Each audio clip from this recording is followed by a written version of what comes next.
প্রত্যেক বছরের ন্যায় এবছরও অলত্রিপুরা মার্চেন্ট অ্যাসোসিয়েশন বাংলা নববর্ষের একটি আয়োজন করে থাকি।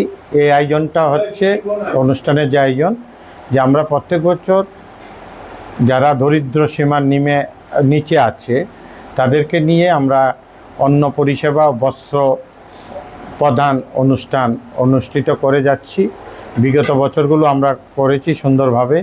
এবছরও আমরা অনেক দুস্থরা এখানে এসছেন, ওনাদের সঙ্গে দুপুরে আমরা খাওয়া দাওয়া করব এবং ওনাদেরকে বস্ত্র পরিষেবা দেব, বস্ত্র দেব। তা আমরা খুবই আনন্দিত। আপনারা জানেন যে সারা বিশ্বে আজকে বাঙালিদের শুভ নববর্ষ অনুষ্ঠিত হতে যাচ্ছে। আমরা প্রত্যেকেই যারা আছে এই নববর্ষটাকে পালন করার জন্য বাড়িতে ভালো খাবার দাবার রান্নাবান্না করে খেয়ে থাকি, কিন্তু ওনারা কতটা বেশি করতে পারেন না। কিন্তু আমরা চেষ্টা করি অলত্রিপুরা মার্চেন্ট অ্যাসোসিয়েশনের পক্ষ থেকে যে আমরা এখানে আজকে আগরতলা ক্লাব প্রাঙ্গণ, যেটা কলেজ টিলাতে, এখানে একটি সুন্দর অনুষ্ঠানের আয়োজন করেছি। আমরা ওনাদেরকে বস্ত্র পরিষেবা এবং আমরা অন্নদান কর্মসূচির যে আয়োজন করেছি।